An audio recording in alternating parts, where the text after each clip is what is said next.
We're so blessed to have everyone join us today. I want to thank you from the bottom of our hearts. Thank you.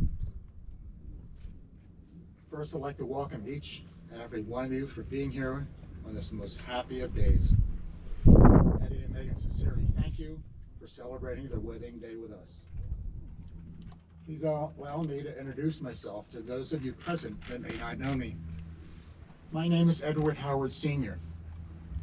Your groom today is my son, Edward Howard Jr. Eddie and Megan asked me last year if I would be the officiant at their wedding. It was my honor to say yes. Let us start with a prayer. Lord, we thank you for gathering everyone here today. We ask that you help Eddie and Megan to remember the strong love that they share and to work that love into practical things so that nothing can divide them. May their love always inspire them to be kind in their words, considerate of others' feelings, and concern for the other's needs and wishes. Increase their faith and trust in you. Bless their marriage with peace and happiness, and make their love fruitful for your glory and their joy, both here and in eternity. Amen. These two have been such an example of young people in love and have been a pleasure to be around. My wife and I loved Megan from the very first time we met her, and her family as well. Eddie and Megan are sincere and loving in all they do. We are so blessed that you're here with us in the presence of God today to witness the joining together of Eddie and Megan in the bond of marriage.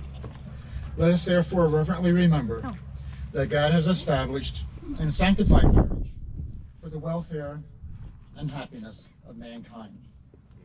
Therefore, what God has joined together, let no man separate. It is one of man's greatest blessings, and also one of his most awesome responsibilities. A vow of marriage is not to be entered into lightly, but soberly and deliberately. If the foundation in the marriage is built in love, you already have a recipe for a blessed life. Colossians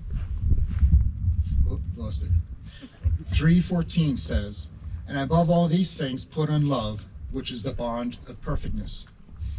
A marriage is not only the joining together of two individuals, but also a joining together of two families.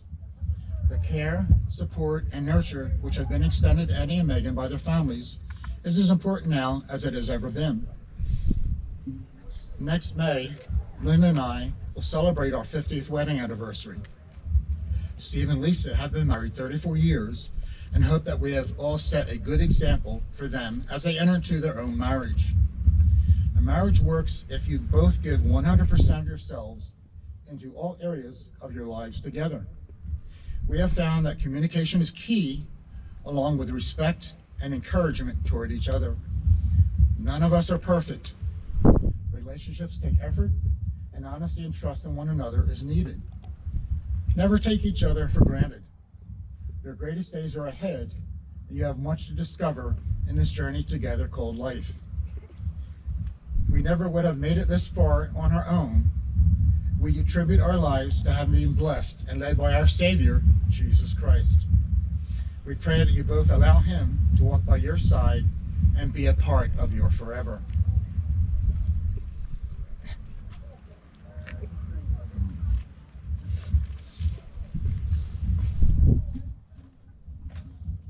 We have a plaque in our bedroom that is a reminder of what love should look like.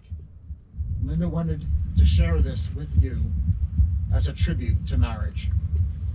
1 Corinthians 13:4-8. Love is patient, love is kind, it is not envy, it does not boast, it is not proud, it does not dishonor others, it is not self-seeking, it is not easily angered, and it keeps no record of wrongs. Love does not delight in evil, but rejoices with truth. It always protects, always trusts, always hopes, always perseveres. Love never fails. And now for your vows.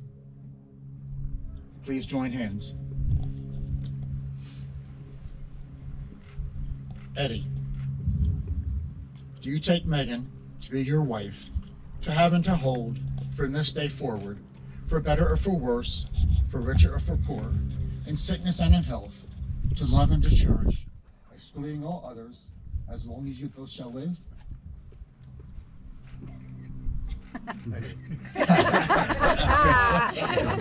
That's good.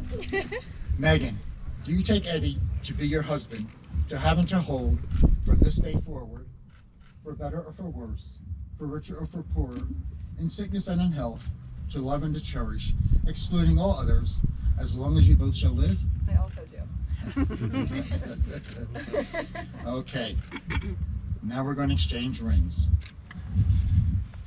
The wedding ring serves as a symbol of the promises you have just spoken.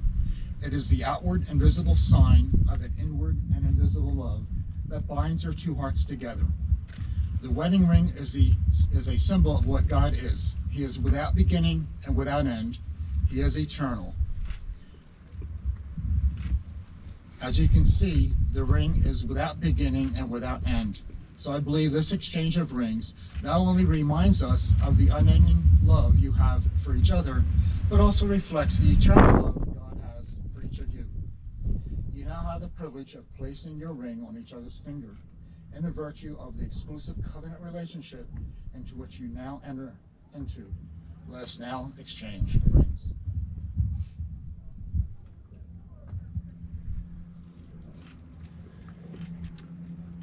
Eddie, repeat after me. Sorry. Got the gun. Megan, I give you this ring as a symbol of my vow. Megan, I give you this ring as a symbol of my vow. And with all that I am, and with all that I have, With all that I am, and all that I have, I will honor you. I will honor you. Now we can.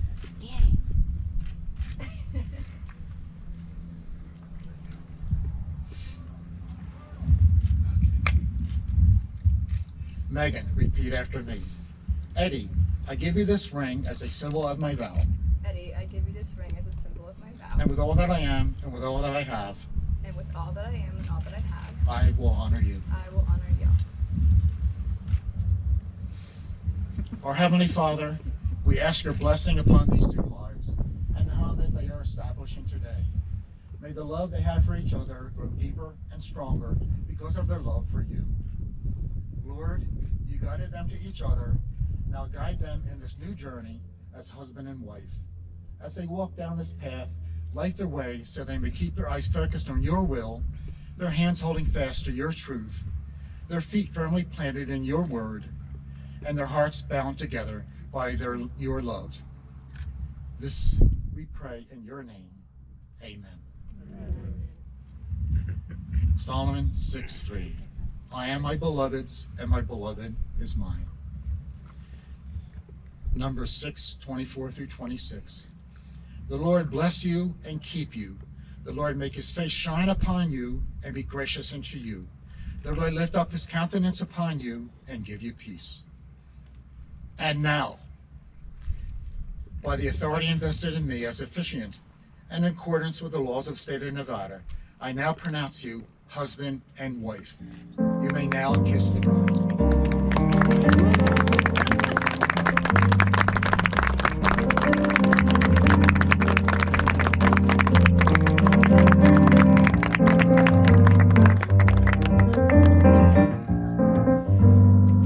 Dear friends and family, it is my honor and joy to present to you for the first time as husband and wife, Mr. and Mrs. Howard.